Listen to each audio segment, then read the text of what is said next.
ప్రజాస్వామ్యబద్ధంగా జరుగుతున్న రాజధాని మార్పు మెసేజ్లు పెడతా ఉన్నారు కదా, ప్రజలందరూ పండుగ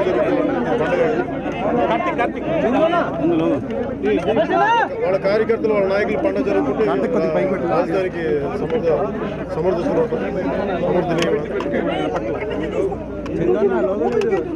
మొత్తం అందరినీ నిజంగా ప్రజాస్వామ్యబద్ధంగా జరిగితే 7,400 మంది అధికారికంగా 7,400 మంది పైగా పోలీసులు octopus anti Naxal squad grey hounds అవసరమా? నిజంగా ప్రజాస్వామ్యబద్ధంగా జరుగుతూ ఉందా ఇది? ఇంతవరకు ఆంధ్ర రాష్ట్రంలో ఏ ముఖ్యమంత్రి కూడా ఎప్పుడు ఇలా చేయలేదు. ఏ ఒక్కరు కూడా ఎవరికైనా ధైర్యం ఉందా? వాళ్ళు ప్రతిపక్షంలో ఉన్నప్పుడు వాళ్ళ ఆఫీసులకు వెళ్ళి ధైర్యం ఎవరైనా చేశారా? వైసీపీ కార్యాలయాల్లోకి వెళ్ళి ఈ రోజున డిఐజీ స్థాయి అధికారిని కూర్చోబెట్టి మమ్మల్ని తీసుకొచ్చి మమ్మల్ని ఇక్కడ నిర్బంధించి అడుగు వేయడానికి కూడా మమ్మల్ని అలౌ చేయకుండా బయటికి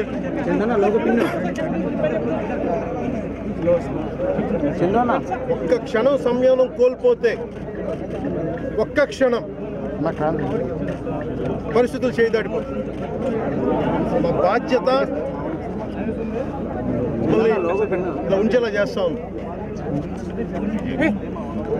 భారతీయ జనతా పార్టీ జనసేన సంయుక్తంగా అమరావతి రాజధానిని ఇక్కడి నుంచి కదపడానికి వీల్లేదు.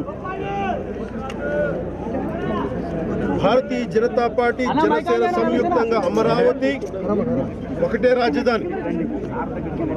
రాయలసీమలో హైకోర్టు వాళ్ళు నిర్ణయించుకున్నారో మేము సమర్థించాం. కానీ ఈ రోజున మూడు రాజధానులు అని చెప్పి ఎక్కడైనా 3 రాజధానులు ఉంటాయి అసలు ఎక్కడన్నా? ఆచరణీయం కాదు ఇది. అంతకుముందు టీడీపీ రియల్ ఎస్టేట్ వ్యాపారం చేసి ఇప్పుడు వైసీపీ రియల్ ఎస్టేట్ వ్యాపారం చేస్తాం. ఈ రెండింటికి భారతీయ జనతా పార్టీ జనసేన సమదూరంలో పెట్టి ఇద్దరిని చాలా బలంగా ఎదుర్కోబోతున్నాం.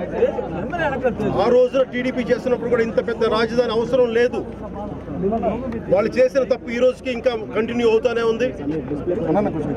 ఇన్సైడర్ ట్రేడింగ్ అనే ఒకే ఒక నెపం మీద ఈ రోజున రాజధాని తరలించడం, అక్కడ వైజాగ్లో రియల్ ఎస్టేట్ వ్యాపారాలు చేసుకోవడానికి తప్ప ఉత్తరాంధ్ర ప్రజల మీద ప్రేమ కాదు. నిజంగా ఉత్తరాంధ్ర ప్రజల మీద ప్రేమే ఉంటే పలాసులు క్యాష్యూ బోర్డు రావాలి ఈ పాటికి. ఇది పొద్దుటి నుంచి ఆడపడుచుల్ని, మహిళల్ని, రైతుల్ని దారుణంగా లాఠీ చార్జ్ చేసి మేము వెళ్ళి మాట్లాడదాం, పరామర్శిద్దామంటే కూడా కనీసం మా ఆఫీస్ ప్రెమిస్ 10 అడుగులు కూడా చేయడానికి కూడా ఇంత సమయం తీసుకుంటా ఉన్నారు. డిఐజీ గారికి మేము విన్నవించాం.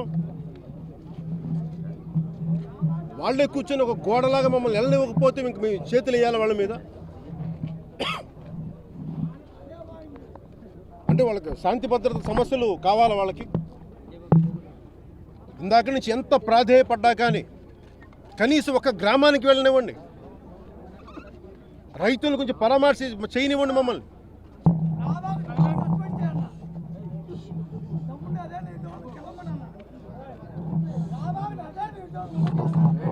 ఇది పోలీస్ అధికారుల కంటే కూడా పోలీస్ అధికారులు నడిపిస్తున్న ఈ వైసీపీ రాజకీయ నాయకత్వం నశించాలని అది మనస్ఫూర్తిగా కోరుకుంటున్నాను. అడ్డగోలుగా ప్రతిపక్షంలో ఉండి 33,000 ఎకరాలను కావాలని సమర్థించిన వ్యక్తి ఈరోజు ఇన్సైడర్ ట్రేడింగ్ అని చెప్పి ఈరోజు రాజకీయ ఇదే హేతు. మీకు తప్పులు చేసిన వాళ్ళని మీరు కమిటీలు వేసి సిబిఐ రిపోర్ట్ వేసి లోపల పెట్టడం అంతసేపు మీకు మొత్తం అధికార యంత్రాంగం మీ చేతుల్లో ఉంది. వీటన్నిటికీ వెనక ఇది ఏం కారణం కాదు. వీళ్ళన్నిటికీ వైజాగ్ వెళ్ళిపోవాలి, ప్రశాంతంగా ఉన్న వైజాగ్లో ఫ్యాక్షన్ కల్చర్ తీసుకురావాలి. అక్కడ రియల్ ఎస్టేట్ మాఫియా చేయాలి, రియల్ ఎస్టేట్ దందా చేయాలి. అక్కడ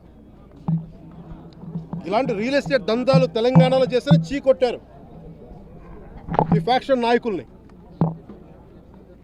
ఏ రియల్ ఎస్టేట్ దందా ఈ ఫ్యాక్షనిజం చేసిందో, ఈ ఫ్యాక్షన్ నాయకులు చేశారో మళ్ళీ మొత్తం దేశం మొత్తం ఆంధ్ర రాష్ట్రం అంతా చేయబోతున్నారు. దీనికి యువత, మహిళలే దీన్ని అడ్డుకోవాలి. మీరే అడ్డుకోవాలమ్మా, మీరే అడ్డుకోవాలి దీన్ని. యువతే అడ్డుకోవాలి.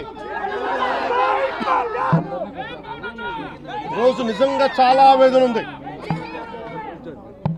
నిర్దాక్షిణ్యంగా ఇన్ని వేల మంది పోలీసులను పెట్టి ఇది ప్రజాస్వామ్యం అంటారా? దీన్ని ఇదే ప్రజాస్వామ్యం? ఇది 151 మంది ఎమ్మెల్యేలను పెట్టుకొని శుభ్రంగా బలంగా ప్రశాంతత ఇవ్వాల్సిన రాష్ట్రానికి అలజడిచ్చారు మీరు, అశాంతి ఇచ్చారు మీరు.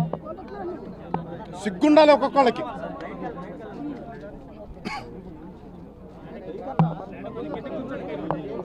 మా పార్టీ ఆఫీస్లోంచి మమ్మల్ని అడుగు పెట్టనివ్వలేదు మీరు. మేము గుర్తుపెట్టుకుంటాం. ఇది మొన్న కాకినాడలో మా మీద మీరు చేసింది మేము మర్చిపోలేదు. ఈరోజు మా ఆఫీస్లో ముందు అడుగు వేయడానికి కూడా మమ్మల్ని నిర్బంధించారు. ఈ రోజున మేము ఇది మర్చిపోం. ఏం చట్టవిరుద్ధం? వాళ్ళు ఏది చట్టానికి లోబడి చేశారు? మొత్తం అన్ని చట్టానికి విరుద్ధంగానే చేశారు. వీళ్ళు ఒక్కటి చేయలేదు చట్టానికి లోబడి. ఇందాక నుంచి అధికారులు అడుగుతా ఉన్నా ఎందుకు మమ్మల్ని నిర్బంధించారంటే దానికి ఏం లీగాలిటీ లేదు. మమ్మల్ని అంతే, మాకు ఆర్డర్స్ ఉన్నాయి, మేము పంపించాం.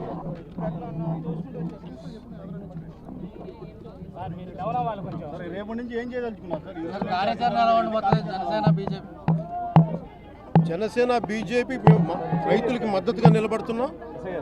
అమరావతి రాజధానిని వీళ్ళు అక్కడ తరలిస్తున్నారు అనుకుంటున్నారేమో, కానీ అది తాత్కాలికం. అమరావతి రాజధానిని ఇక్కడి నుంచి తరలించడం తాత్కాలికమేది. ఎందుకంటే ఇది 5 కోట్ల మంది ప్రజలు ఒప్పుకున్న తర్వాత వచ్చిన రాజధాని. ఇది 33,000 ఎకరాలు ఇచ్చి రైతులు ఈరోజు రోడ్ల మీద పడ్డారు. లాఠీ దెబ్బలు తిన్న, రక్తాలు చిందించారు. ఆడపడుచులను చూడకుండా కూడా వాళ్ళ మాన ప్రాణాలు సైతం ఇబ్బంది పెట్టే పరిస్థితి తీసుకొచ్చారు. వాళ్ళకి అడ్డంగా నిలబడిన మా మహిళా నాయకులను కూడా మీరు అడ్డంగా పోలీసులు కొట్టారు. ఈరోజు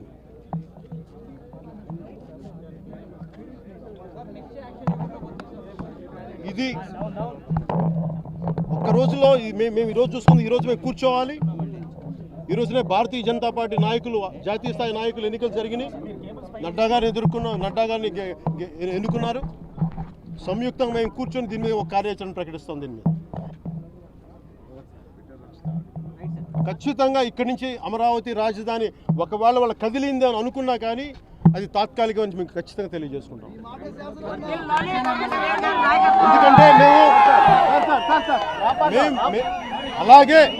అలాగే మా ఎమ్మెల్యే జనసేన పార్టీ టికెట్ మీద ఎన్నికైన ఎమ్మెల్యే రాపాక వరప్రసాద్ గారు కూడా పొద్దునే తెలియజేశాం పార్టీ స్టాండ్ ఏంటని చెప్పి. కానీ ఆయన జనసేన పార్టీ స్టాండ్ తీసుకోలేదు, వైసీపీ పార్టీ స్టాండ్ తీసుకున్నారు. అది నిజంగా చాలా బాధ కలిగించింది మాకు. దీని మీద మేము ఆలోచించి, పిఎస్సీ ఆలోచించి అందరితో నాయకులతో మాట్లాడి దీని మీద బలమైన నిర్ణయం తీసుకుంటాం. అలాగే అన్ని వెనకబడిన ప్రాంతాలు అభివృద్ధి కావాలని కోరుకున్నాం తప్ప రాజధాని పెడితే అభివృద్ధి వస్తుంది అనుకునే ధోరణి ఇది జనసేనకి లేదు. అభివృద్ధి వెనకబడిన ప్రాంతాలకి చాలా బలమైన అభివృద్ధి జరగాలి. అలాంటప్పుడు 13 జిల్లాలకు 13 రాజధానులు పెట్టండి. ఇన్ని వేల గ్రామాలకి ఒక్కొక్క రాజధాని పెట్టండి. రాజధాని అనగానే ఇంక కూర్చోబెట్టదు, ఒక రియల్ ఎస్టేట్ ఆట అయిపోయింది. కానీ గత ప్రభుత్వంలో టీడీపీ ప్రభుత్వం రియల్ ఎస్టేట్ ఆట అయితే దాన్ని అరికట్టాల్సింది పోయి మళ్ళీ మీరు ఒక సరికొత్త రియల్ ఎస్టేట్ ఆటకి దారి తీస్తుంది. ఈ రోజున యువతకు కూడా, ప్రజలకు కూడా, మహిళలకు కూడా, ఆడపడుచులకు కూడా మేము సవినయంగా తెలియజేసుకున్నాం. దీన్ని మీరు ఈ రాజధాని అనేది ఒక ఆట అయిపోయింది అందరికీ. నేనన్నా కూర్చోబెట్టి ఇంత పెద్ద రాజధాని అవసరం లేదు, గాంధీనగర్ తరహాలు కనీసం 10 నుంచి 14 వేల ఎకరాలు సరిపోద్ది అని నేనన్నా మాట్లాడాం. జనసేన చాలా బలంగా మాట్లాడింది. కానీ ప్రతిపక్షంలో ఉన్న నాయకులు అమరావతిలో రాజధాని ఉండాలి, అలాంటి రైతుల్ని ఈరోజు నిర్దాక్షిణ్యంగా రక్తం వచ్చేలా కొట్టి రోడ్ల మీద పడేసి ఇళ్లలోకి రానివ్వకుండా వాళ్ళకి మద్దతుగా బయటికి వద్దామంటే బొమ్మలు కూడా ఇక్కడ మేము మా పార్టీ ఆఫీసులో కూర్చొని బయటకు వద్దామంటే కూడా ఈరోజు మమ్మల్ని నిర్బంధించారు. మమ్మల్ని జాతీయ స్థాయిలో ఇది చాలా బలమైన మార్పులకు దారితీయబోతా ఉంది. ఈరోజు వైసీపీ తీసుకున్న నిర్ణయం వైసీపీ వినాశానికి మొదలైంది. దీనికి వైసీపీ వినాశానికి మొదలైంది.